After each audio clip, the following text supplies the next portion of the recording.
Yes. Yes. That's all I gotta say. That's all I got to say. People. People, how are we doing? How are we doing? I'm looking forward to this. I've been looking forward to this.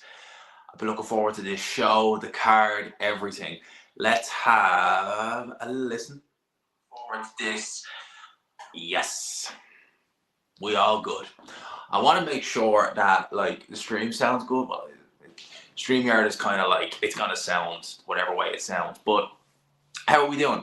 How are we all doing? 40 people in the building. We're not even a minute. We're not even a minute live. Don't want to do that. Well, if it stops it. StreamYard is real weird, right? So like it's effing up my chat a little bit, right? Yeah, as you can see, I didn't mean to add those, by the way, but they're there. I thought that would get rid of it. I'm not looking to advertise StreamYard, by the way. It has this thing on the bottom of the chat saying, share your referral link. And I thought if I share it, it'll get rid of it, but it's not got rid of it. It's interrupting my flipping, I can barely read the chats because I have to reach for them anyway. And then it's kind of big thing in the way. So not ideal. But I will try and read out all your chats. You see, like that, look at that right there. Like, you see, I'm trying to show on stage. I'm trying to click on my guy's chat here. Sounds A-okay to me. And I've got this bloody thing in the way. It's annoying. So I'll probably just read the chats as they come in. I'll probably only bring the super chats up on screen, but I'll read the regular chats as they come in because I've got a bloody big link in the way, which is not ideal. Not ideal. But how are we all doing on this Easter Sunday? Easter Sunday, happy Easter to everybody. I hope you've had a great day. And I had a pretty good day myself. It's been good. I've been really looking forward to this. I was watching Ade's stream there for about the last hour and a half. And his was going great. His is doing really, really well. I see the 286 project is in the building. I'll probably just read them off the tablet, to be honest with you. I'm just going to read them off this. It's easier. My his stream was looking really, really well. I have this one going. I think, at A&G, man, we got you covered. We got you covered. Whether you want Ade's commentary or mine, we have you covered for the remainder of this show, as long as it may last. As long as it may last, A&G, man, have you covered. Sounds good. Thank you, my friend. Owen Foster, how are you, my friend? Good to see you too. Clark, bad stoppage, was the ref right? Yeah, I would say it was poor. Tete certainly appealed. Yeah, I would have let him carry on a little bit. I actually thought, to be honest with you, when he broke them, I thought he was going to reverse his decision because it looked like he was stepping in to stop it, which he obviously was. But I thought, truthfully, that he was looking and thinking, I'm going to reverse that decision and not stop it, just maybe give him a standing count or something. He didn't do that. I thought the stoppage was a bit premature. Yeah, no, it was. It was, truth be told. I thought it was premature, all right. It's a damning indictment on Dillian White. I mean, Dillian White went, 7 rounds with the same guy who looks ancient. Ade turned 44 a couple of weeks ago, all right? This guy is apparently 8 years younger. No, I ain't buying it. I ain't buying that. So, yeah, it's a damning indictment on Dillian White. He's been well and truly embarrassed by this performance by Fraser Clark, it has to be said. He looks a decade older, mate. You're even being generous with that, a decade older. Good Lord. You're being generous there. Big up to the 286 project. Big up to JD05. Long-time sub to myself and Ade. Thank you so much. Thank you so much. I came here after Ade's stream went down. Only joking. Hope all is well in London, G-Man. Question, top 5 current active male Irish fighters. Good question. Callum Walsh, I would say, is number 1. Callum Walsh, no, I would. Nah, Paddy Donovan and Callum Walsh number 1 and 2, whatever order you want them in. Then you probably stick Tommy Hyde there. I would have loved to have said Gary Cully because I like Gary Cully. But yeah, I mean, I don't know where his career was going now. I mean, that was not a devastating loss in a sense of, he got ironed out or anything like that against Maxie Hughes, but he's just got no confidence to throw punches anymore since he got chinned a couple of years ago. And then who would I put in number 5? Slim Pickens, man. There's not a great deal of stuff to work with in the Irish, it has to be said. I thought you were doing a live with Ade for this fight. Nah, mate, no. We will be doing a live eventually together. Maybe this week because I'm still in Ireland. I made I don't want to call it a mistake. It's not a mistake. But I'm home until the 5th of May or 6th of May. And I think I might have stayed too long here. In a sense of, like, I love being home. I love seeing my friends and family. But I have so much going on over in London. It's crazy that it's like, you know, I kind of need to be there. And yeah, so I'm here until May the 6th. So you'll get a watch along for Eubank Ben next week, which is good. You'll get other things as well. Like, so I can do a little bit more over here as well with regards to career reviews and stuff like that. I have a bit more kind of space. The sound is a little bit better in here for doing that kind of stuff. So I'll do a little bit of that as well. So there'll be still good stuff to come. There'll still be plenty of good stuff to come. I'm going with Liam. I'm always going for the underdog. White reminds me of David Hay. Dude's bod has collapsed on him over the years. With David Hay, it's just been more injury prone. With Dillian White, he just looks like a shot fighter. It's really that simple. Like, I think that with Dillian White, with David Hay, it was injuries, right? He was pretty much injury ridden and he was pretty much wrote off after about 32, 33. Whereas with Dillian White, I suspect it's more sparring wars and tough fights. I really do. Kickboxing and gym wars will do that. Yeah, exactly. I want an honest answer. Carl Froch exposed to. Well, certainly Carl Froch, when it came to his stance on the Saudis, not enjoying it, this, that, and the other, I mean, he folded pretty damn quick. And I don't watch a lot of Carl Froch's videos, truth be told. He's not really my cup. I've always found Carl Froch, when he was doing the kind of vids where he was, going in on AJ and stuff like that, I watched them because they were just kind of theatrical, so to speak. But Carl Froch, I think for one of the reasons why Carl Froch was so much like that, was so outspoken at the start. Someone said, am I confident? Why am I so confident? Oh, Ben Whittaker. I thought you meant Conor Ben next week. I was looking at that and I was like, why?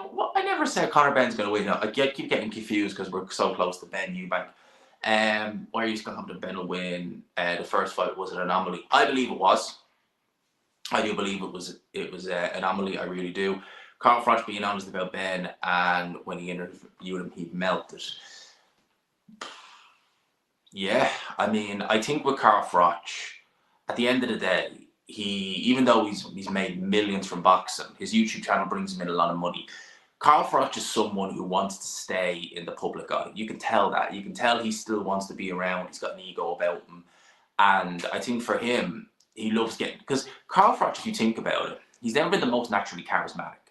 So when you see him on his YouTube channel, if he was just normal Carl Froch, he probably wouldn't pull in near as many views as he does. Because again, he's just not the most charismatic. So controversy sells. So there you go. Carl Froch can do all that stuff, bring in views, controversy. And then when he gets these big gigs off the back of that, he's able to be a lot more mellow. And listen, it's not necessarily just Carl Froch.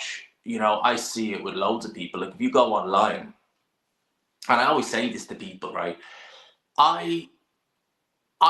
Look, I've toned down a lot over the years in terms of kind of my opinion and stuff like that, being, really, really, not that I'm not honest, I am, but like, I wouldn't go in with Tyson Fury, yeah, because it's just infuriating the way he handled the Usyk situation. But I wouldn't go in as consistent with the way Carl Froch does. I'm kind of right now in more of a position where I'm doing a lot more things, and there's things going on behind the scenes that we're working on. So you need to tone it down. I always say when I see people say, "Oh, I really want to get into media and stuff like that," and like, okay, send me a DM on X, I'll give you a follow or something like that. And you see these guys and they're like, "Oh, I want to get into interviewing fighters." Okay, you are absolutely slating the hell out of such and such fighter or this pundit. what happens when you're going to have to see that person? You know, so you really got to think. Chris Eubank Sr.'s comments. Yeah, look, mate, I really don't. I don't. I don't know. I've worried a little bit about Chris Eubank Sr. for a couple of years now. There was an interview he gave, and it wasn't even what he was saying in the interview. It was the way he was sort of behaving in the interview. And I think it was, oh God, when was it? Was it last year or was it in 22? No, it wasn't last year. It would have been 23 or 22. And everything about Eubank Sr. in it, it gave off vibes to me that this guy is really suffering. Like really suffering physically, not physically, sorry, mentally. He was almost in a daze in this interview. He was, I forget what he was. I think he was, he was offering the guy something, and it was just, it was actually quite uncomfortable viewing, to be honest with you. It really was. And I always kind of felt that, like, from then I'm like, I wonder how he's processing things. You know, Sebastian dying 4 years ago, and I know he gave interviews about it and spoke very openly about how much it hurts and stuff like that. And it was sudden. I believe he drowned, I believe it was, in Dubai. And, you know, that's got to be awful. And I don't know. I think with Chris Eubank Sr., I think he's suffering with a lot of things. And yeah, I think, look, I'd love to see him in his son's corner, but I do think he needs to stay away from the limelight if he can. But can he? That's the question. Certainly for me, it wasn't easy. It's not been easy viewing Chris Eubank Sr. over the last little while. And for me, Pierce O'Leary, there's the shout, actually. Good, thank you. I appreciate that. I appreciate that to Kieran. I appreciate that, because I don't follow many Irish fighters, if you can't already tell. Like, there's very few. McKenna, if he wins on Saturday, yeah, Aaron McKenna, he'll probably take over Gary Cully. He'll probably knock Gary Cully out of it. Bad timing from those senior comments. Yeah, for me, I'm just kind of like, and by the way, Eggington is in the ring right now, so this is the co-main, I think it is. So this should be a good little scrap. Still can't believe Sam Eggington is 31 and has 44 pro fights. It's crazy. It's crazy. It really is. He does crave the spotlight. You're absolutely right. He does crave the spotlight. And, you know, I can't really put my, for me, I'm very much someone who could never put myself in his position, because I don't know what it's like to crave spotlight. Because for me, I do this and I love it. I enjoy it. I like doing stuff with that. I get recognized a little bit more now. But I'm very much someone who is very happy with a quiet life. You know, one of my big dreams in life is to have enough money. I already do have a, this is mine, this is my house I own, it's mine. But I would like to have a house in Dublin, one that I can do things with, or possibly extend this, and be in a position where I don't have to, almost that I can choose the jobs I do, you know, be financially independent, that I can kind of be a bit of a nomad for stuff like that. That's one of my dreams. And it would kind of, I'd love to just be able to take a step back, so to speak. I couldn't put myself in the position of someone who craves limelight. I wouldn't want that. I know it comes with the territory, what I'm doing and stuff like that. And yeah, I get recognized a little bit more, but I can't put myself in his position, so I don't know. But he does come across as someone who craves that attention. He definitely does. And I don't know. But Eubank Sr., I suspect he is truly hurting inside, because he's been through an awful lot. And I don't know, has he ever fully grieved properly for Sebastian? Again, I'm only thinking outside the box there. I really don't know. G-Man, who would you pick between White 2018 and Joshua? I would say Joshua on points if we're talking about that one. Round one of this scheduled 10-rounder is underway, so this should be good fun. Lee Cutler and Sam Eggington. Eggington is never an adult fight. I reckon it might just be this one. I think this might be the co-main. I actually thought Clark and that guy Tete would be the co-main. No, it's going to be this one. And Sam Eggington, as we all know, Very entertaining fighter. Never in a dull fight, lads. Never, never, never in a dull fight. So it's going to be good. And big up to DJ DQ. Big up to you, man. Every single time. Every single time, man. 121 in the building. I don't have my spare iPhone, so I can't actually view my live numbers because this one doesn't have the studio app on it. So I can't view my live numbers. So if you could, I'd appreciate you hitting a like. If you haven't already, do please hit subscribe. I want to get to 25k pretty damn quick. Eggington takes way too much punishment.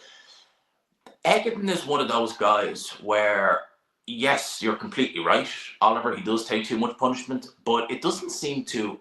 I'm sure he's definitely not as fresh now as he was a couple of years ago. But it doesn't seem to affect him. It really doesn't. It genuinely doesn't seem to affect him. Now, saying that, it will eventually. Like there is going to come a time where it's just going to be like, oh my God, there's nothing left in it. There's literally like nothing left in it. So could it be this fight? Possibly, but man, I love watching Sam Eggington. I've got so much time and respect for him. Straight away he's getting hit with that left hook though. Don't want to be seeing that. And keeping it up close. I remember Sam Eggington in Birmingham, body shots going in there from Lee Cutler. He's actually pushing Eggington back up quite well. Eggington, who, one of the things about Sam Eggington, and actually he's being backed up quite badly here up against the ropes. One of the things about Eggington, he had a lot of success. Oh, lovely body shot goes in. Eggington fights back off the rope straight away. We know what we're going to get here. But Eggington, many years ago now, when he was fighting at 147 pounds, he was a lot bigger naturally and was able to outman a lot of these guys at 147. When he went up to 154, there you go. G-Man for that TKO commentary content. Ah, if only, man, if only. And by the way, just so you know, I'm 20 seconds to go in round number 1. I'm probably slightly behind you guys because I'm watching it on Sky. I am watching it on Sky, but you know, so I'm probably a little bit behind your guys who are watching it. Your feed is probably a little bit further ahead. Which weight did he challenge for the European title at? Welter, and he won the European title actually. He won it by a knockout. He actually won the European title. I forget who he fought some guy who I never heard of before or since. Because European level can be like that. It can throw up some guys where did he win the title off him or was it vacant? One or the other. But you can do that. They might actually show a clip of it here in one of the highlight reels. But you can do that. You can come up against the guy at European level who's just, not that good. And boom, there you go. He defended it against that Mahmoud guy who fought Tyrone McKenna a couple of times. Now, that guy was a career 140-pounder. And he absolutely schooled Sam Eggington. So he won the European title at 147 and went straight back down to 140 pounds. And then Sam Eggington, I think he was Spanish. Cristo or something like that. I think it definitely had a C in it. His name was like Cristo or Christian or something like that. His name was. I remember it. I remember it well, actually. Eggington, he also retired Malinaji. I remember that fight. That was on the undercard of Bellevue Hay 1. That might have actually been Co-Main, actually. I remember that fight well. I remember he fought Frankie Gavin in Birmingham as well. That was a cracking little scrap as well. And I do remember the European title win. Knocked him out in 10 rounds, I think it was. I can't remember whose card that was on. I don't think he was headlining that night. I don't think he was. I think it was an undercard fight. But that was in 2017. And then, or was it 2018? No, it might have been 2018. Yeah, it might have been 2018. And he lost it immediately. He lost it in his next defense. I remember he fought Bradley Skeet back in 2016. Bradley Skeet, this was actually really, really rare back in those days when is he wearing a tourpay? Where'd he get it from? Could use one of them. Seriously, man. I will get the hair fixed eventually. It's just, well, it's not really anything. It's the way it is now. I've got hardly any time. But I will get the hair done eventually. I have to. It's bad. I know. It's not good. But Eggington, when he fought, who did he fight? He fought Bradley Skeet in 2016. Skeet was a Queensbury fighter at the time. And it was one of the few times we had Frank and Eddie, like fighters go up against one another. Obviously, Frank wasn't there, and Skeet wore Box Nation, the Box Nation days. So he wore Box Nation logo on his shorts that night. Absolutely schooled Sam Eggington. So Bradley Skeet was a useful boxer at domestic level. Schooled Sam Eggington, not even close. Big up to Luke, 1999. Let's go, G. Big love from Southampton. Big up, man. Southampton in Hampshire. Part of the world I would love to see, and I will eventually get the train down to Winchester. I know that's technically not Southampton, but I would love to see Winchester down there. I prefer the south of the UK. Super chat coming in. I'm just going to pop that one up on screen. We pop the super chats on screen. We always read them. We always read them. And that's from Stipe Miocic, speech therapist. The names, man. The names are brilliant. $5. Thank you, man. Every little bit helps. I hope you're well. Hope you're well, bro. I enjoy the content. Also, what round would Campbell Hatton stop Tank Davis? Okay. Okay. If he fights Tank Davis, there has to be a rule that Tank Davis has to have one hand tied behind his back, and Hatton might be able to get a draw. But I don't think he stops Tank Davis in any round. I think Tank is. I can't envision him stopping Tank Davis. And why is Tank ducking? Man, that Hurricane Hatton, man, he's an awkward night's work for anybody. He's an awkward night's work for anybody, man. You know, punching power, speed, time, and accuracy. He's the total package. Not buying it now. Nah. No, look. I've nothing against the kid. I certainly respect him for going down the road of boxing, because at the end of the day, he's Ricky Hatton's son. He's very privileged. There's nothing wrong with that. Absolutely not, of course. But he could go down, like, with that kind of money and that backing that he has from his dad, Ricky, he could go down any road he wants. Like, he could go into something easier that he doesn't have to get punched in the face. He could do other things. He chose boxing. He's come up short twice. He's still sticking with it. You know, he's being trained by Ricky Hatton now. So there is still good jabs from Sam Eggington there to start around number 3. So there is things he could be doing differently in terms of, you know, career paths. But he chose boxing, and I have to respect that. I absolutely do. I have to respect him for that. It's just that he's not that good, and I feel for him in a way, because he's clearly, when he was trained by his uncle Matthew, it was clearly wasn't improving, and I suspect it's because Matthew Hatton wasn't sparring him really at all, because obviously there's not a lot of talent there, and really sparring is kind of how you're going to get ring ready, so you need to be doing that.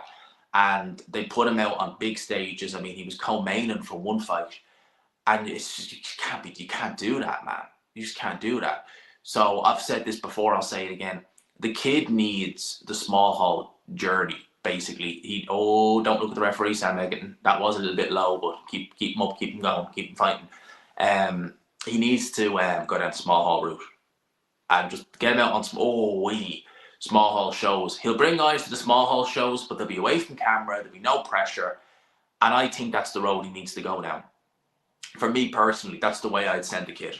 I would. But yeah, look, they insist on doing it. Listen, Ricky Hatton's not the brightest, so having someone like Ricky Hatton in your corner doing your career, Hatton's not the brightest, Ricky isn't. So I think Campbell Hatton is a little bit in trouble when it comes to that, because, you know, Ricky Hatton probably, it's never going to really dawn on him that, oh, he's not what I was, and he never will be. And that's okay. You know, he can be something else and something different, but they're insisting on boxing. And as I said, credit to the kid. He could listen. There's way easier ways to go about making a name for yourself than going down the boxing road. Personally, for me, I actually quite like to see Campbell go down the Misfits road. I think that would be perfect for him, because he'd fit in there. You know, he'd bring the kind of football hooligans that used to follow Ricky, and you'd have Ricky Hatton. I would bring him down the Misfits road, because he could be in some decent scraps, and it actually could be a way for him to get used to the big stage, and he's having some real fights. He's not fighting complete cream puffs. Well, complete cream puffs in a sense of they're coming to just survive. You'd have guys who are coming to win, and I wouldn't listen. The Misfit shows are there. Go do it, man. I wouldn't begrudge him it. Certainly not.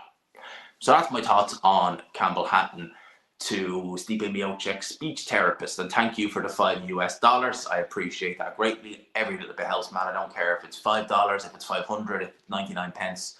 Whoever donates, I appreciate it greatly. You don't have to do any of that. I'm happy with a like and a comment. I'm more than happy with that. The fact you're doing that, great stuff, mate. I really am. Speaking of disappointing fighters, does Hughie Fury hold any sort of belt for pulling out of fights? WBC will make one. He was former British champion, so we give him that, and that's an achievement in of itself. British champion is nothing to turn your nose up at. But yeah, listen, I could get it with Peter earlier in his career. He was very young. He was only about 19 when he turned pro, so you could move him very slow at that point. Yeah, I know he's been sickly, he's had his issues, but it comes to a point where, all right, he's not getting any better, and now Hughie Fury's in his 30s. You can't keep, kicking the can down the road. And he's pulled out of fights before. I know he's been poorly in the past, but I don't know. I just don't see the talent in Hughie Fury there, and I don't really think there ever will be.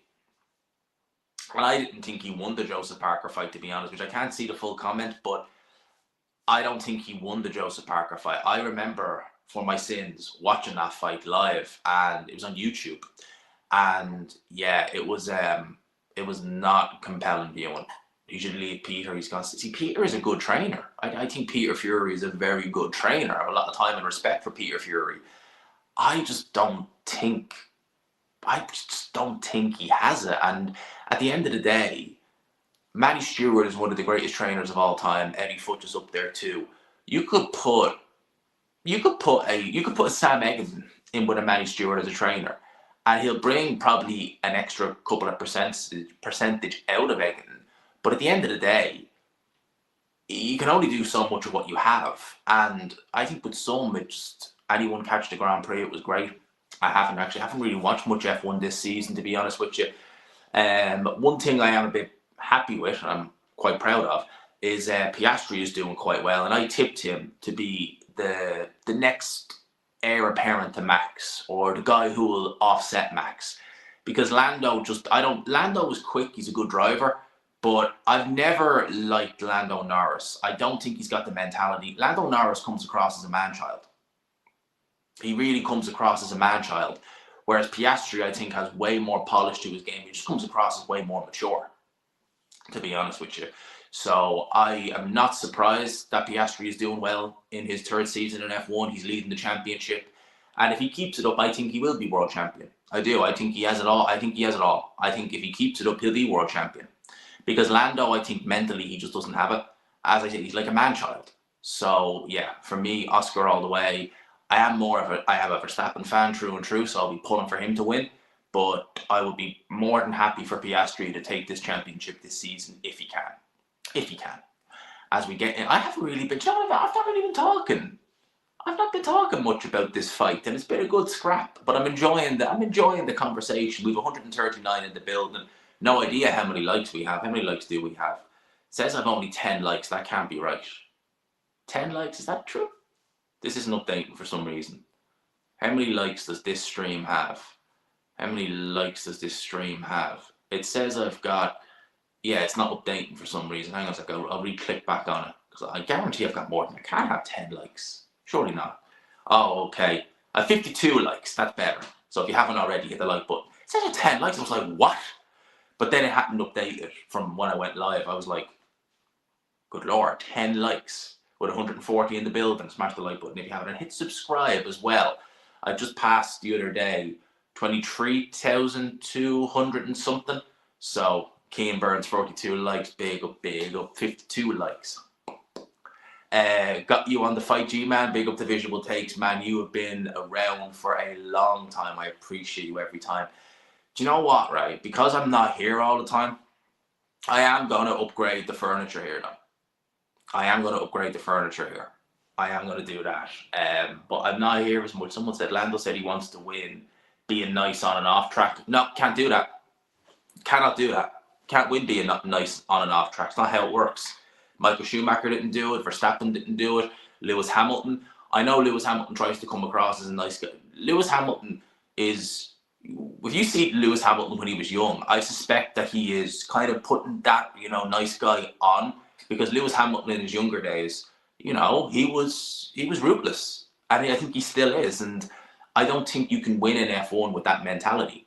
In fact, when I look at world champions, someone like none of them really are nice guys off track, like really on and off track. Really, well, they probably are now. Some of them have retired, but when you look at them as when they were driving, Rosberg, he really got the bit between his teeth when he wanted to win that title. Jack Villeneuve was not a particularly nice man by all accounts, but there you go. So hang on, what did Keane ask me there? Big up, man. Man, did you ever go to college? I'm in SETU Waterford at the moment, but I'm a born dub raised in Cork. Yeah, I went to college. I didn't study media. I didn't, a bit like that. I did. It's all right. It was all right. I studied sport and fitness. It was all right. I made a mistake. Well, I always say it's a mistake, but not really. Not really, because it put me. I always say, like, when people say you regret anything, I'm like, well, yes and no. No, because if I did things different, I wouldn't be where I am now, and I'm much happier where I am now than I would have been if I was doing like a 9-to-5 job, sort of way. So I don't regret anything like that, but I knew straight away college wouldn't be for me, because I hated school. I hated school with a passion. People always come back and say, like, oh, school are the best days of your life. I'm like, nah, they're not. Best days of my life were when I was 18 and I had no care in the world, and me and my friends, we hadn't two pennies to rub together, but we were having so much fun. And actually right now is pretty good. I'm loving my life in London, and I'm having a good time now. And yeah, I've got a lot more responsibilities, a lot more now, but I enjoy it.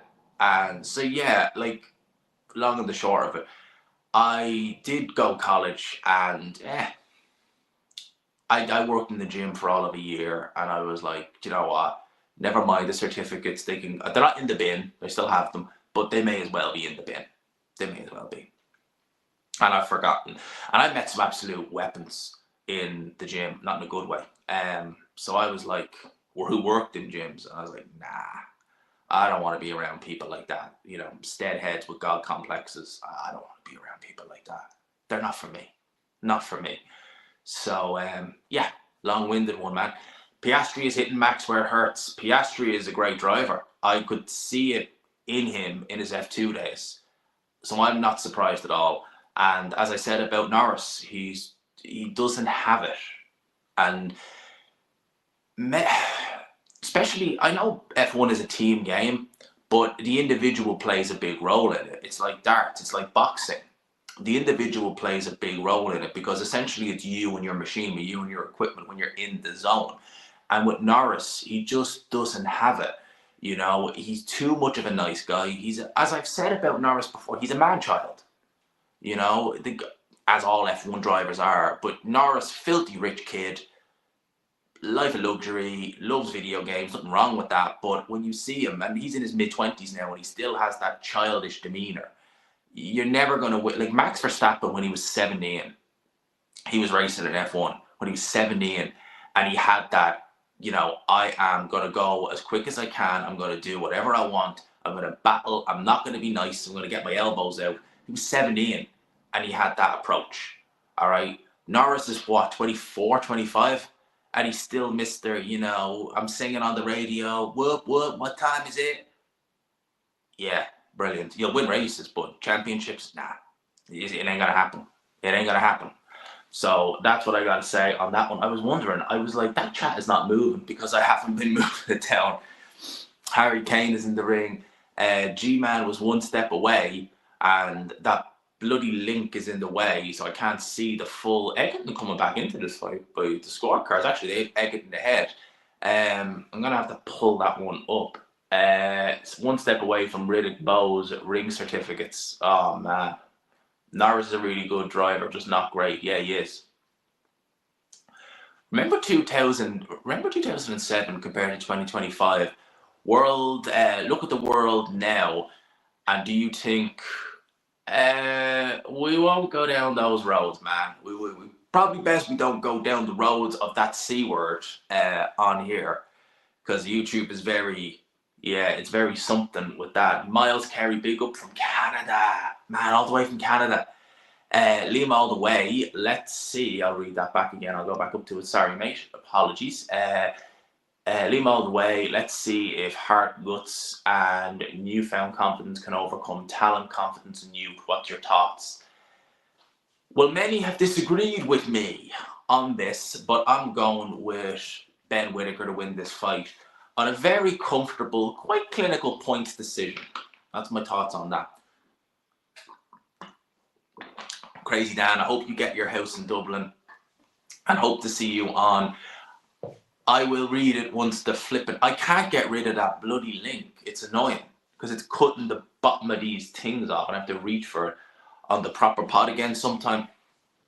Well, I've no doubt, man, I'll get where I want to get here. I've always been kind of like that. Like if it's weird. Like I've always kind of been like, if that's what I want to do, I'm just going to focus on it. And that's the way I did with YouTube, with everything. And I think one thing Ade has taught me, and it's been some good advice, is never focus on just one specific goal. Always have many, because Ade has lots of goals. Like I would have looked at Ade and thought, if I could get to where you are, that would be me happy. And he's basically given me a hit around the head, not literally, and said, no, there is lots more. Because if you get to where he gets, what's next? You know, and he's completely right. So yeah, for me, it's like, right, we're always going to have something to keep going and keep striking and aiming for. And he's absolutely right. He really is, you know. With regards to proper podcast, definitely sometime soon, hopefully. I love going on with the guys. I love going on with proper John and Kaya. Man, I go back with them a couple of years. Jesus, man, how many years? 4 or 5 years now. So yeah, I've been really enjoying doing work with them whenever I can. And yeah, obviously with me, it's the Ade and G-Man show. We do that we do that every week. We have not missed a show yet. We haven't missed one show yet.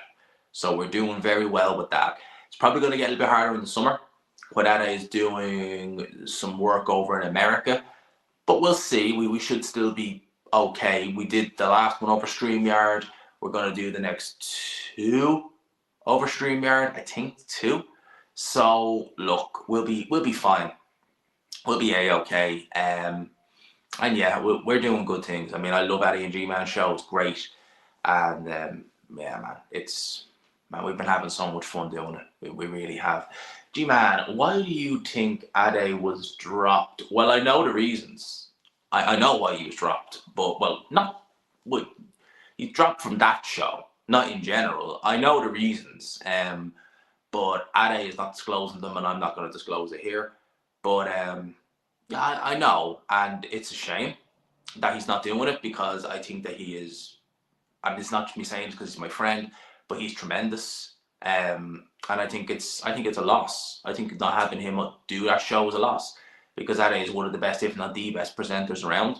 He knows what he's doing. He's great on camera, and yeah, it is what it is. It's a shame, but look, we'll get them for a live watch along, and yeah, Ade will talk about that whenever.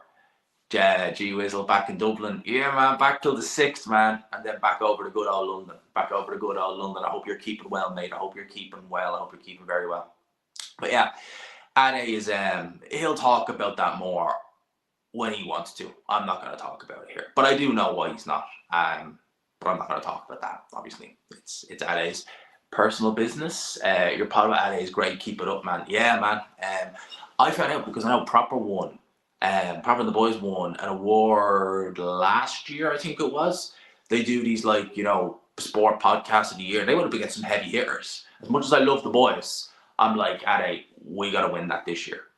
We got to win that this year. Because they went up, I think, against Fight the Site, but I think they even went up against Talksport, and they won. And no offense, but you can't win it 2 years in a row. Me and Addy are going to win that this year. We have to win that this year. We put in enough work. We're winning that this year. We got it. We absolutely have to win that this year. So, yeah, we're doing good stuff. And obviously the sponsor has come on board. We're aware of that.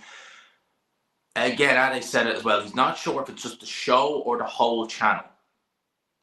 If it's the whole channel, brilliant. But if it's just the show, still brilliant. We've got a lot of things planned for the show that we're working on as well. And again, that's why I'm happy to be home for 2 weeks, but at the same time, I'm like, flip, I need to be in London basically now. But look, I certainly prefer doing watch-alongs here than I prefer doing them in my flat. Oh, wow, Sam Eggington's down. Oh, crap. And he has no recovery skills or no survival skills, Eggington. And he went down face first, but no, okay. Normally when they go down flat like that, it's the end of the fight, but that's not good for Sam Eggington. He's normally shown a sturdy chin. Lee Cutler, not really stepping on the gas here, though. Not really stepping on the gas. 170 in the building. If you haven't already, hit the like button. I'd appreciate that. Jab lands from Cutler. Call him Cutler. Don't go there. That's an interesting one. I need to see a replay of this knockdown. Because normally when they go down like that, Eggington's face, man, that's messed up. Man, my guy takes some serious shots. But normally when they go down face first like that, it's not normally a good sign. It's normally that's it, it's the fight. But he's taken some serious punishment in his career. I'm assuming you're saying career because he's taken an absolute pasting in his career. Let's have they're only showing Ben Whittaker warming up. The Sergeant, Mr. Ben Whittaker. Mr. Ben, big up to Ben Whittaker, the surgeon in the building. And it's next, lads. So main event time is next after this fight. Boom. And of course I will be commentating on that. Oh yes, I will. Not really been commentating on this fight, to be honest with you.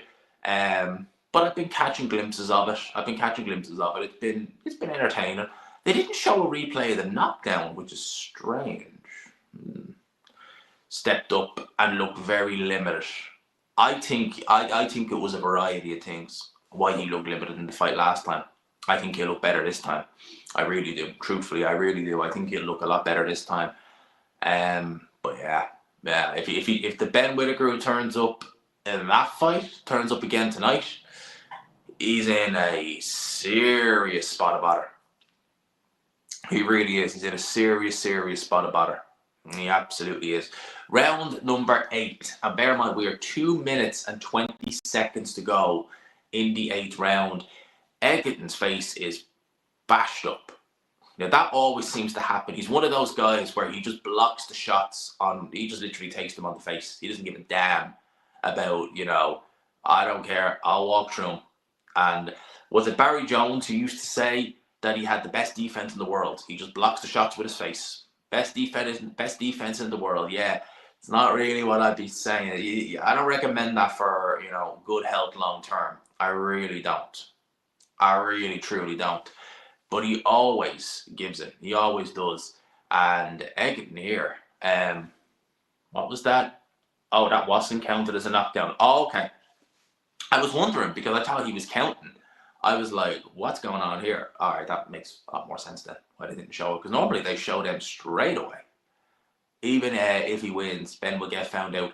There's rumors he quit in sparring. I have heard those rumors as well. Yes, I have heard them.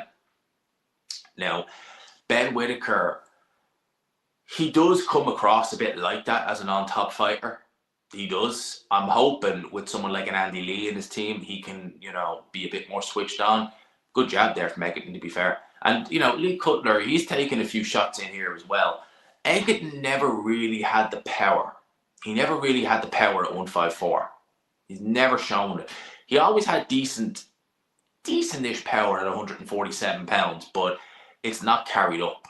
And to be honest with you, I genuinely believe Sam Eggington, probably not now, but he moved up in weight way too soon. Because he moved up in weight when he really still could. Oh, and he looks, man, that eye is bleeding bad as well. That eye is bleeding bad. Yeah, man, he is taking some shots. How big are you, G, man? Ade is what, 6 foot? I'm about an inch. Ade is taller than me, so I'm about an inch taller than him. Or sorry, I'm an inch shorter than him, not taller. I meant to say shorter. So I'm probably about 5'11" there or thereabouts. So because Ade is about 6 foot. Ade is about 6 foot, and there's not much of a. Oh man, Eggington, he's in pain in there. You can tell, man. That is not easy for him in there. Blood coming from the eyes. Sam Eggington looking at the referee. It has been a rough time in there for Sam Eggington. It really has.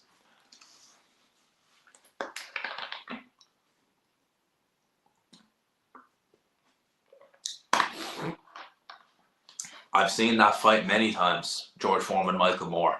And yeah, he took loads of shots. He blocked most of the shots with his face back then. And yeah, the Michael Moore fight, of course, I watched it plenty of times before he passed away. But when he passed away, I had to go back and watch it. I had to. And you forget, like, he really, in an ideal world, I know no one talks about what Foreman did after he fought Michael Moore. He obviously fought Axel Schultz, very dubious decision, and then just kind of went on a bit of a victory lap, so to speak. I think he really should have just left it then and there. You know, I'm heavyweight champion of the world. I did it 20 years after Zaire, and I think the referee is bringing the doctor up to have a look.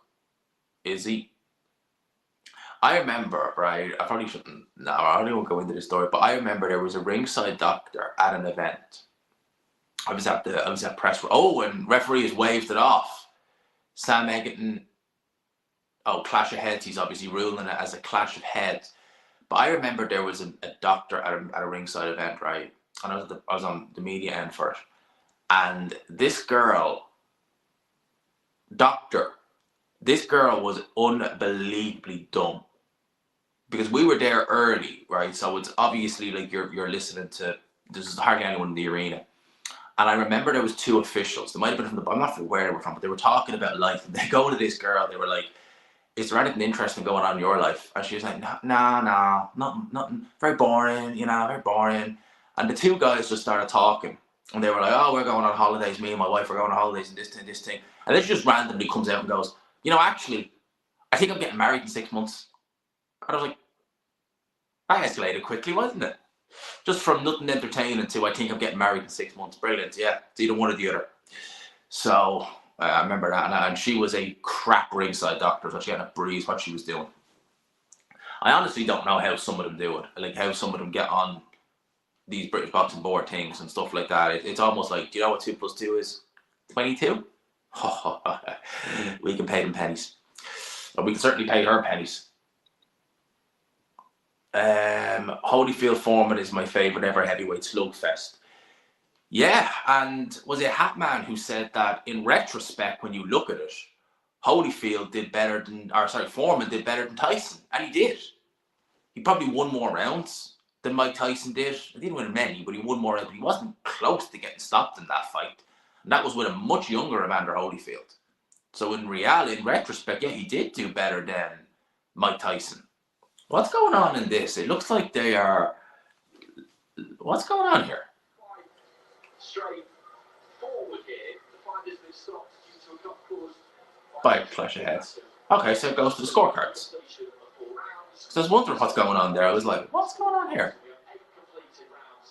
And what they will do is, although the fight ends in the 8th round, so it'll be a technical decision, they will score the 8th round still. Yeah, they would, because the 8th round did start. Not much happened. They will still score the 8th round. Even though not much happened, they do. That's how they do it with technical decisions. 4 rounds have to be completed, so then an official bout can be scored. And then obviously it's scored then after. So hard to say. Probably looks like this might be a draw.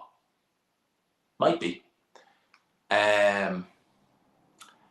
Absurd that StreamYard keeps sending me, like, I need to man, I need to change streaming platforms. I really do, because they have that stupid share link referral blocking half the chat, and then they're emailing me every 10 minutes saying there's a referral link. There's a referral link there. I don't care.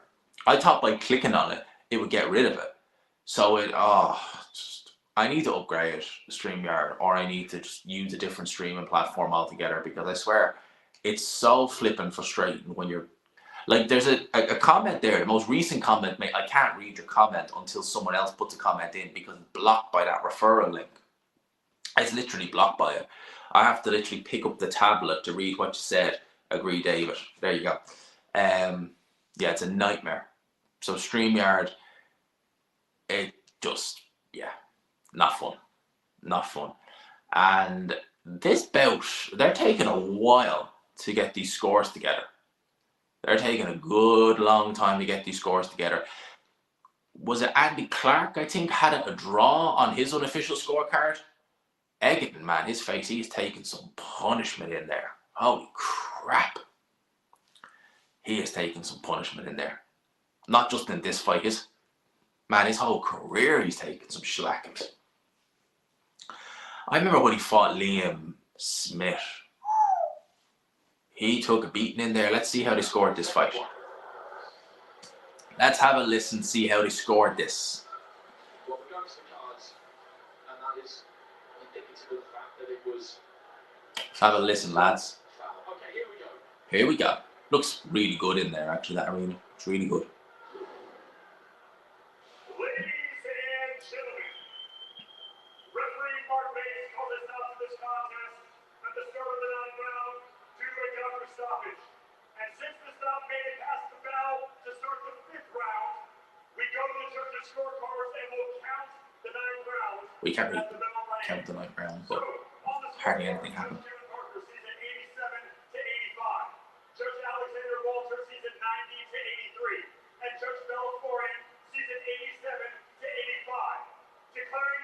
One judge gave every...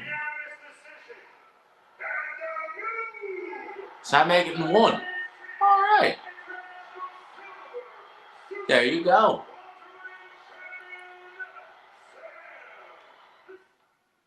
One judge gave him every round. Well, what I was watching, I was like, damn. I wasn't really paying that much attention to it because I'm focusing on the chat, but I was like, surely he didn't win every round, but apparently he did.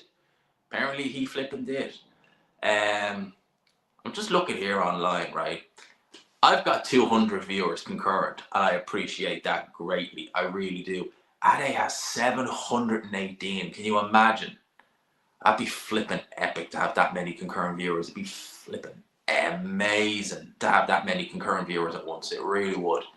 Honestly, that'd be crazy. But 180 in the building is still really good. And if you haven't already, I would appreciate if you could hit the old like button. It only takes a split second. 101 likes, boom. Look at that, 101 likes. And I think we've just topped 195 concurrent viewers. We're nearly there at 200, lads. We're nearly there at 200. And if you haven't already, there you go, 200 viewers concurrent. Boom. See that right there? If you haven't already, do please consider hitting subscribe as well. It only takes a split second. If you like the content, that's brilliant. If you don't, all right, no worries. But I appreciate you all locking in. And big up to, that's such a weird thing to say, even for a troll. What did the troll say, mate? Oh wow, that is a weird thing to say, even for a troll. Yeah, that's a weird one. Look, just leave them be, man. But even for that is pretty flippin' weird. I'm not gonna lie, that is a strange one. Leave him at it, man. I've seen some bizarre things. I remember, there was one. They said that it was Hatman's stream might have been a couple of months ago, and it was a Fury fan, and I can't remember exactly why am I not linking with Ade. So Ade's doing his live tonight. We're gonna do Ade and G-Man. We normally record on a Wednesday or a Thursday, probably Thursday this week. But yeah, I think he's just doing his own watch along. I'm doing mine, and I know he's live. I was in his chat earlier. Now he's just doing his own. There is a way there is a way that you can do them live on both channels, but we don't really know how to do it.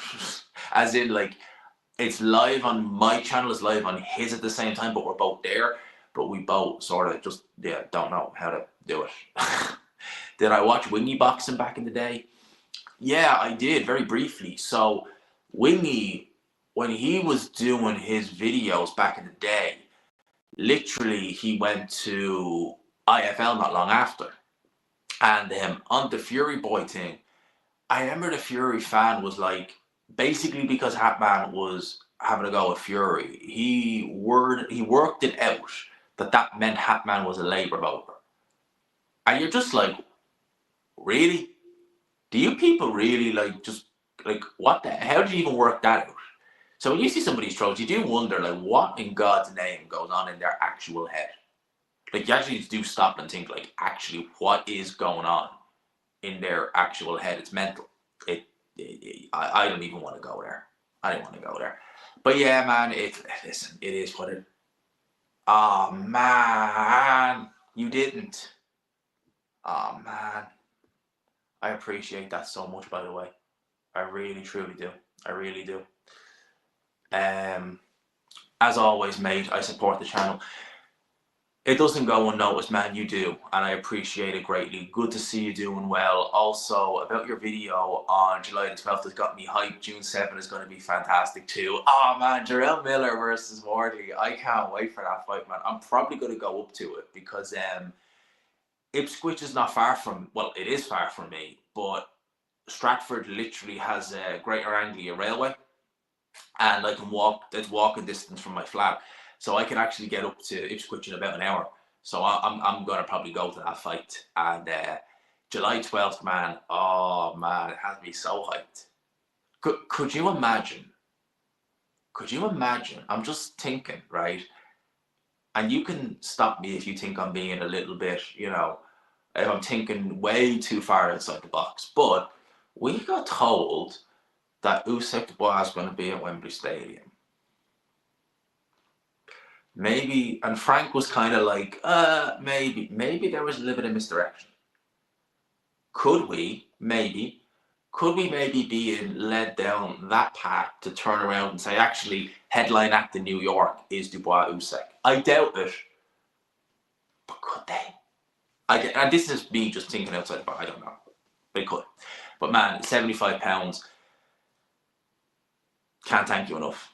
Honestly, just means the world to me. And thank you, mate. I appreciate that so much. I really do. I absolutely do.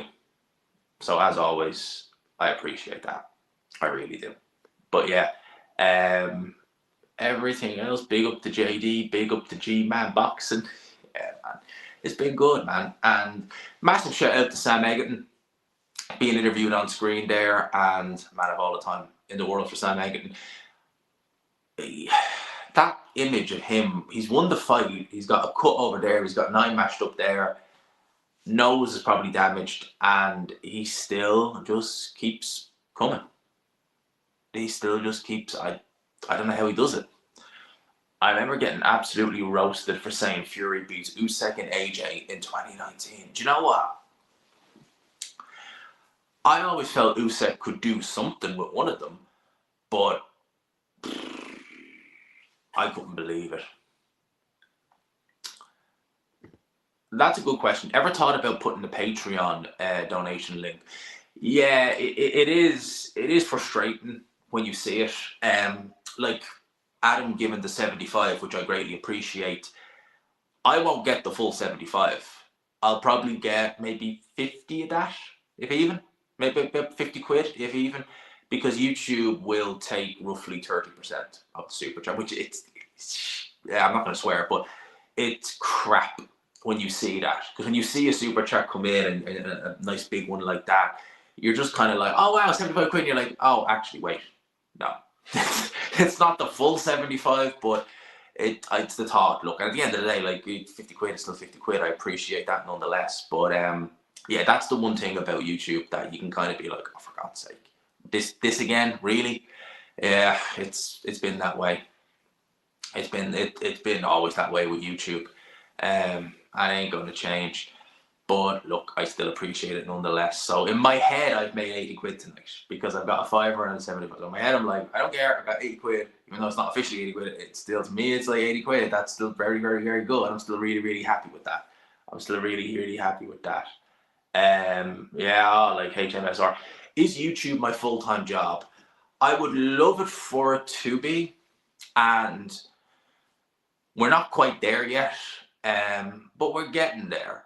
We're getting there slowly but surely. You know, I work it out, right? So on average, my channel gets 200. Most months, it gets 250,000 views across the board, right? Most months, right? Sometimes more. 250,000 views a month. If you were getting that every month, it would be enough to go part-time in a job if they paid you decent enough money. You know, if you could go part-time and still make, say, 1,200 quid a month, right? The 1,200 quid a month, you could go part-time. You could go part-time. What, mate? I'm surprised you haven't been approached by a broadcaster like Ade has. To be honest with you, I don't make it easy, and I think I need to stop doing that for people to contact me. Like Ade puts his email address into everything. I don't, which I really should start doing. He puts his links to his socials, which I really should start doing. And I think that's one of the reasons. I think it's great for people to watch the video, but then they have to go digging. Oh, can I find this? I've obviously done some work with Ring IQ, big up to him. But I've done work with Ring Magazine, and I've done a video for them. They're fun to deal with. But I've done stuff for the zone, for the social end of it, which is fun. But yeah, I would love to do something in broadcast, or whether even if it just be like running around the ring, just interview this. Hopefully it will, because Ade always tells me, because he always asks me, like, you know, how do you see it? Like, do you see yourself getting there? And I was like, yeah. And in my head, I'm kind of like, I'm far away, and he always says, no, you're not. So it's kind of like, all right, are we getting closer? Are we getting there, or what? I'm hoping, man. I'm hoping. And listen, man, it'd be flipping amazing. It'd be flipping amazing. You know, that's the dream. You know, that's the dream we're working towards. And yeah, man, we will get there. We will get there. I can't wait.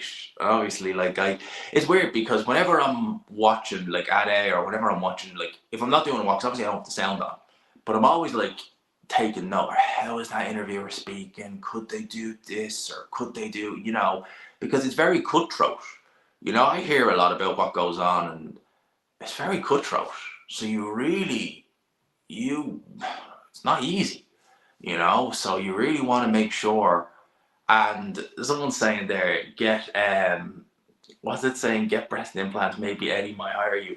I'm telling you now, man, even then, like, there are some really good female girls out there who are really good at broadcasting and stuff. And, you know, they're finding it difficult, man. Difficult. It's not easy. It's really not, you know. I know a lot of people say, oh, no, man, you need to be on it. Like, on it. You need to be able to speak well. You need to have, you see, this is why, like, you shouldn't limit yourself to just boxing. You should do other forms of broadcasting, but you need to know so much about the sport. You know, Ade has always told me that one thing that the broadcasters look for is, it's not just a pretty face. It's like, okay, you're interviewing, say Sam Eggington just there, right? You need to be able to interview him. You've won this fight. You've come in off the back of, say, defeat to, what was the guy's name now? I can't remember his guy's name.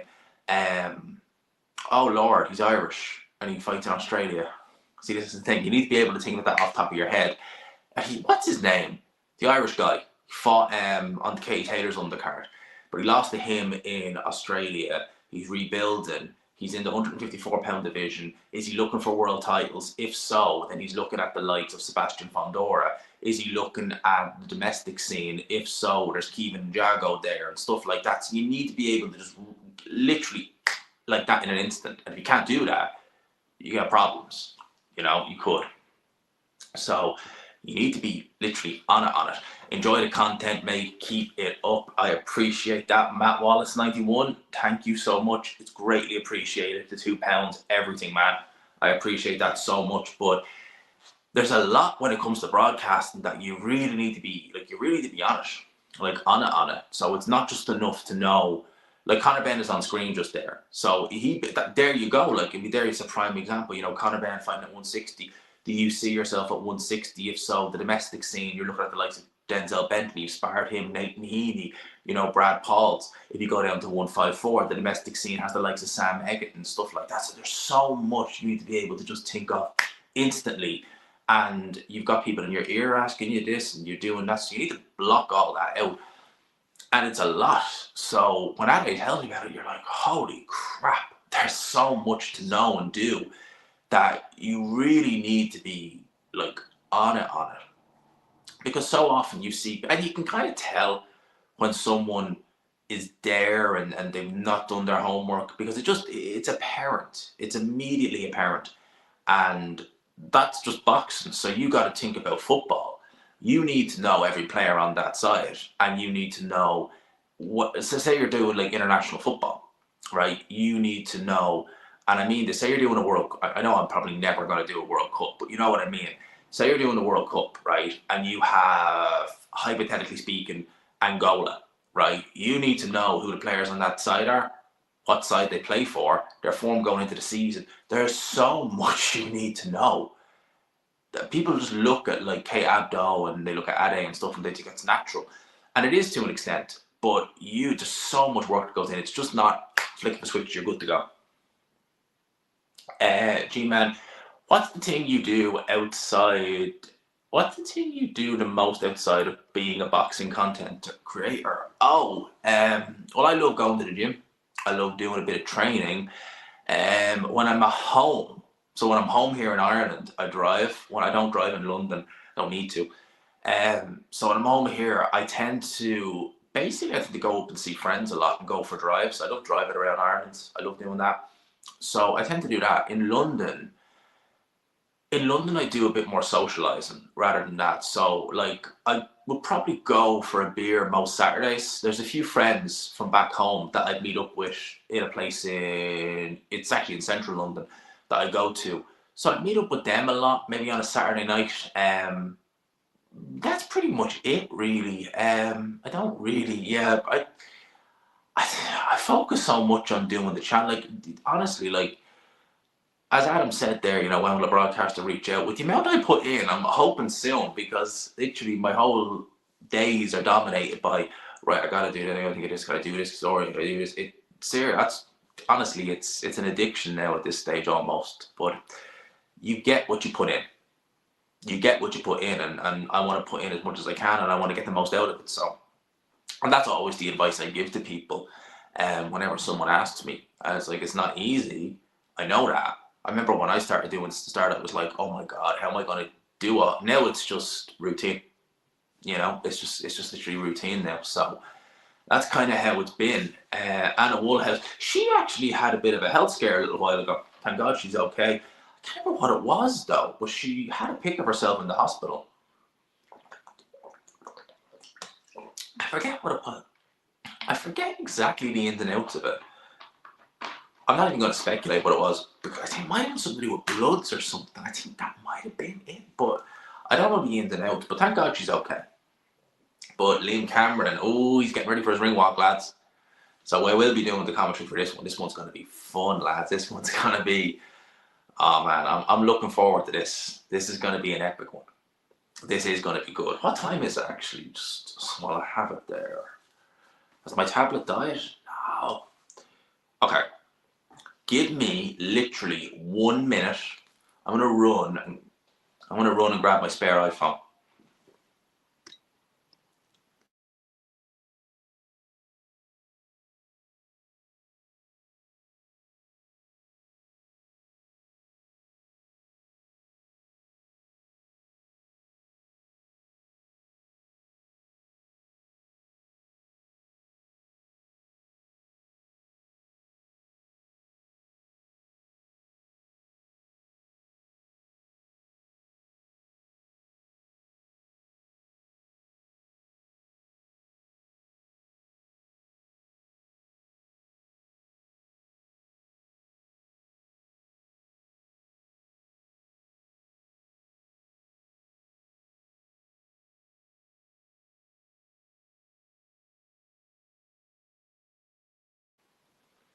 Okay, I'm sorry. You have to see that.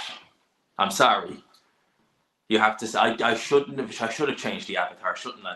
You have to see that. Slightly better view. Slightly. Slightly. The Fury sad face is epic. The Fury sad face is absolutely epic. It is. It's just, yeah. They really. You know what? Right. That beard that he left for that particular fight, it might have helped him in the fight, but it did him no favors.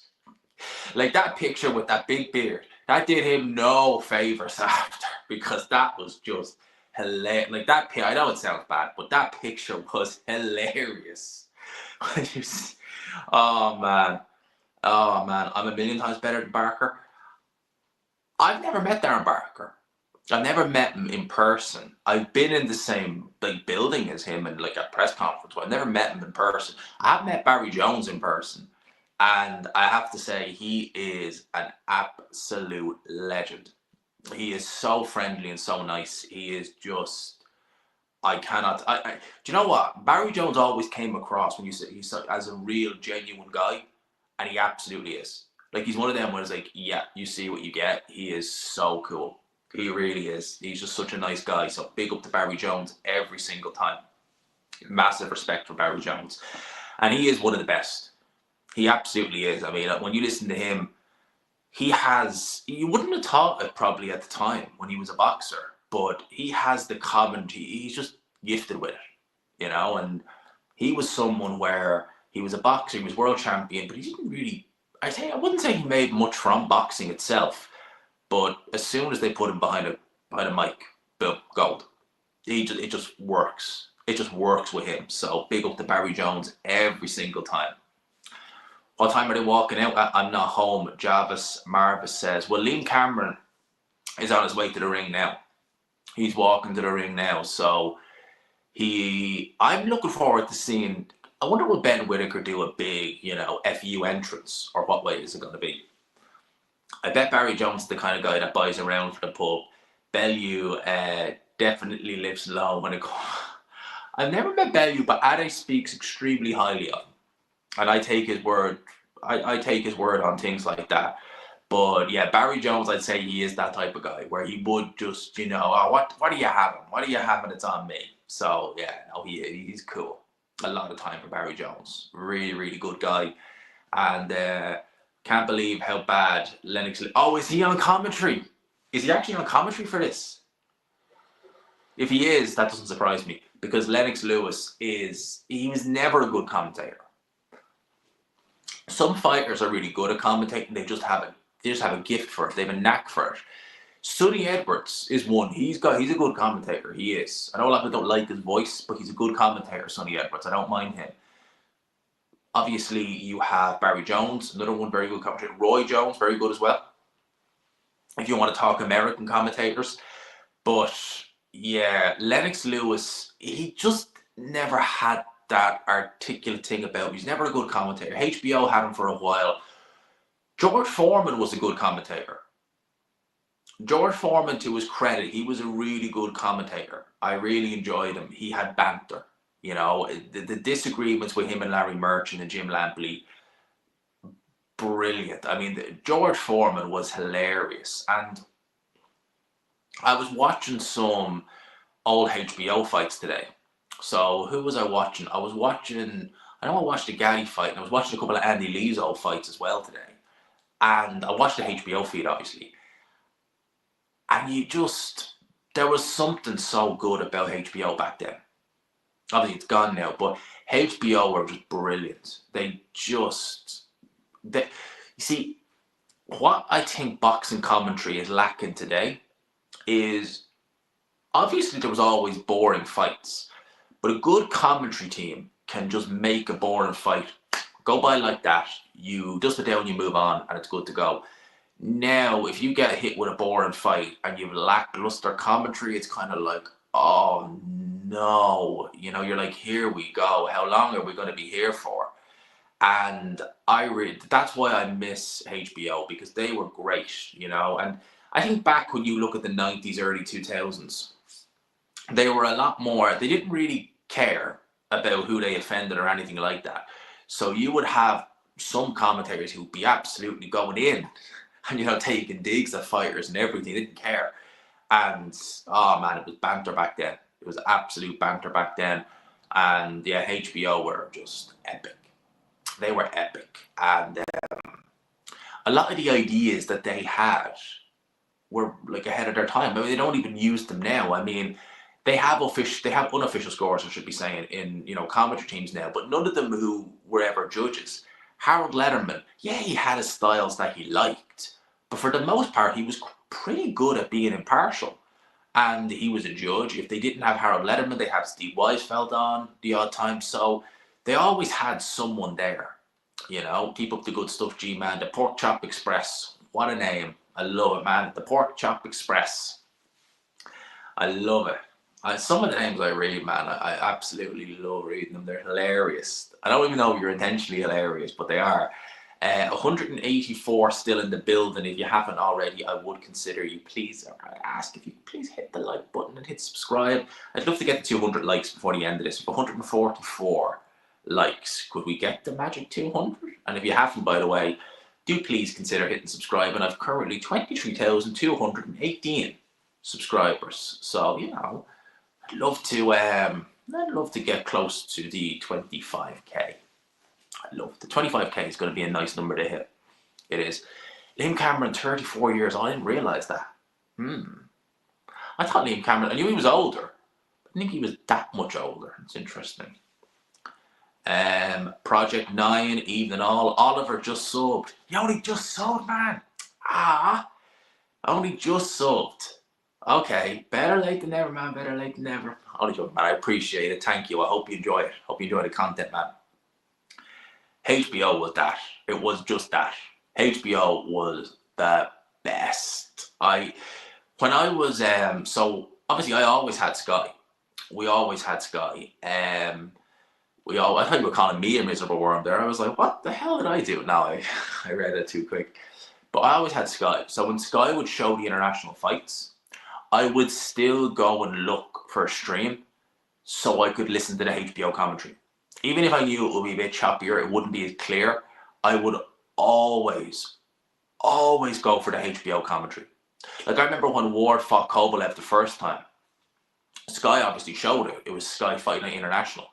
And I remember, I stayed up for that fight and I watched it with the HBO commentary, even though, and the HBO commentary that night, not the commentary, the feed that night was awful. Wasn't good, wasn't particularly good. It was real choppy. Didn't matter, still had the HBO feed. I wanted to watch that rather than the Sky feed. I watched the Sky feed the next day. And the funny thing is, I found myself more in agreement. With the Sky feed. Gaming Fusion, they're literally in the ring. Yeah, you're going, sorry, everyone said. They're literally in the ring, mate. But yeah, I found myself more agreeing for the first time with the Sky commentary. When I was younger, I used to watch boxing on Sky, my old man, and sometimes would turn to each other and ask, are we watching the same fight? Man, honestly, like, with Sky Team in particular, there was times, that was one of the reasons why I used to always look for the HBO feed, because I'd just be listening to them and I'd be like, what the hell are you talking about? It was crazy. Because with the HBO feed, not only was it more entertaining, they were saying what you thought. Whereas when you're with Sky at times, you'd be looking, you'd be thinking like, what? You'd be like, what? What are you talking about? It was crazy, man. It was, and now obviously it's kind of like that with it all. Like, I mean, you're watching things and you're like, really? Are we watching the same fight here? Yeah, it was crazy. They were good times though. I miss those days. They were fun. They were kind of carefree days back then, you know, like 2014, 15, 16. What was it like? I was in my early, I turned 20 in 2014. And yeah, those days just watching boxing all night, they were the best. I had so much fun back then watching like on HBO and stuff like that. It was great fun. It was so much fun. I actually rewatched a knockout. If you've never seen this knockout, one of the vicious knockouts you'll ever see was, I watched it today actually, was Danny O'Connor in 2015. He fought a guy called Gabe Brazario or something like that, Gabriel Brazario, First round knockout for Gabriel Rosado, or not Rosado, Gabriel Brazario or something his name was. Not a big puncher, knocked him into outer space. I've never seen a head hit the canvas so hard. That was an old PBC show. When PBC shows were doing loads of fights, it was, he's getting booed. Ben Whittaker's getting booed. Oh, man. And he is looking super lean in there. This is going to be fun, man. Big Mo was doing the introductions. He is super lean.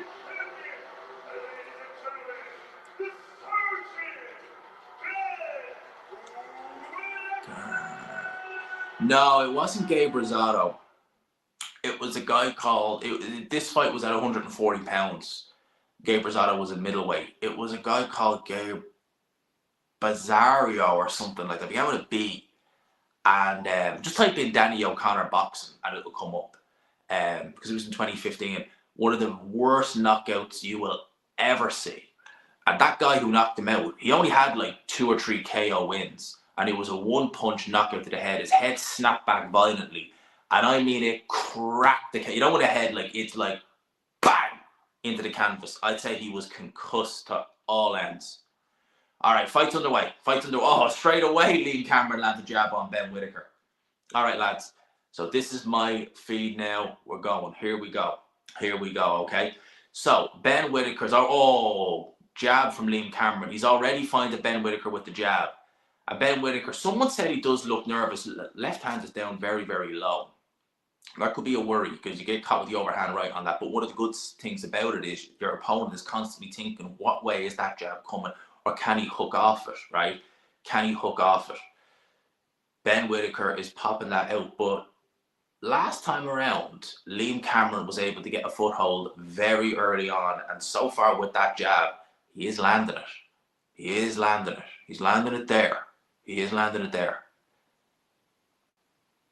Oh, but good body shot. Yeah, don't complain. That was legit. Okay, right hand goes in by Ben Whittaker. Liam Cameron was complaining that the shot was straight low. It absolutely wasn't. And look at this. No showboating whatsoever from Whittaker so far. All right, the old Ben Whittaker. Oh, and he lands a little left hook across the tip of the head. And there's a little bit of show. Good right hand goes in by Whittaker and a body shot. Oh, he dabbed at his hand a little bit like that there. I wonder did he hurt it a bit? Because he threw that shot hard. And again, nice little bit of movement from Whittaker. He took some jabs early on.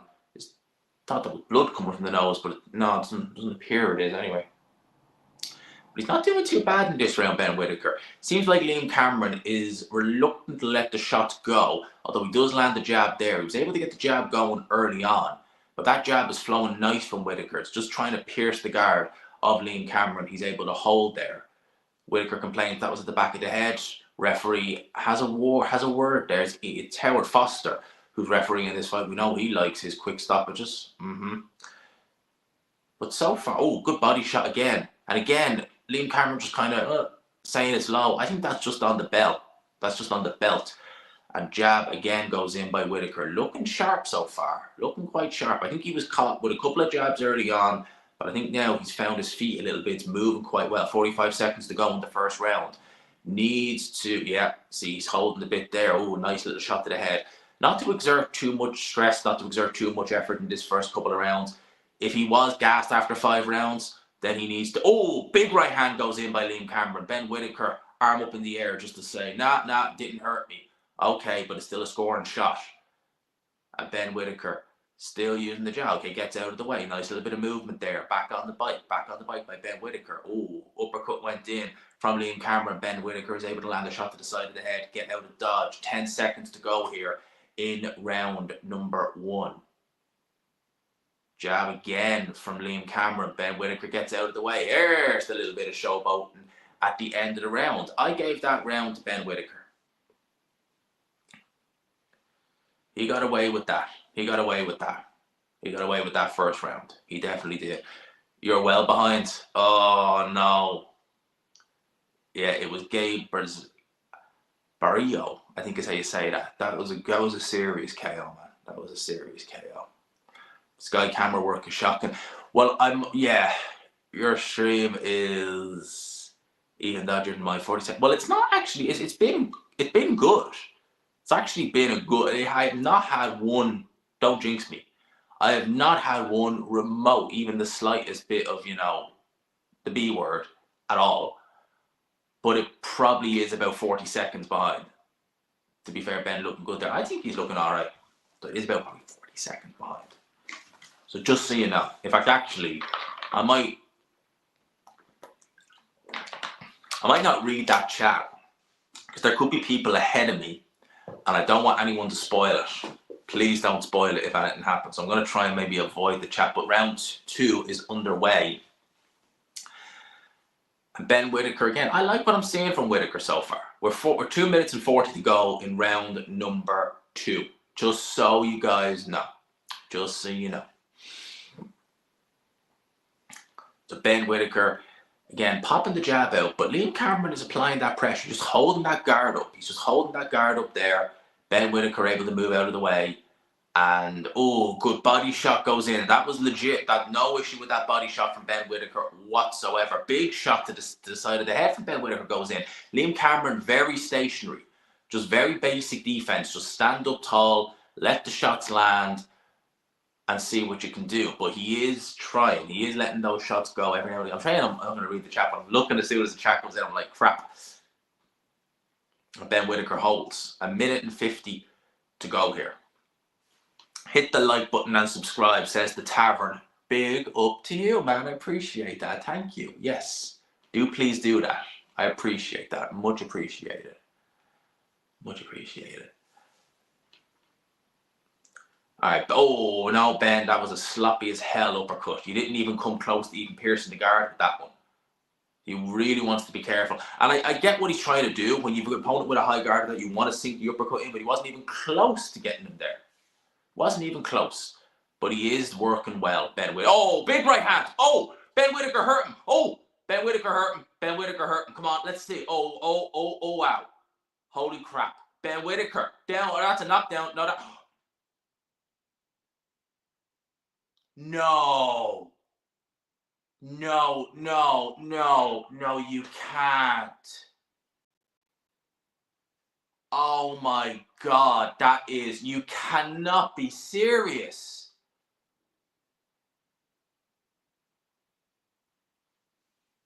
That's, wow. No. Howard Foster, you absolute twat. What the hell was that? Hurt? Call it a knockdown. I have no problem with him calling that a knockdown. No issue whatsoever. Call it a knockdown. Go and do it. Yeah. Call it a knockdown. No problem. Stop the fight. No, what the?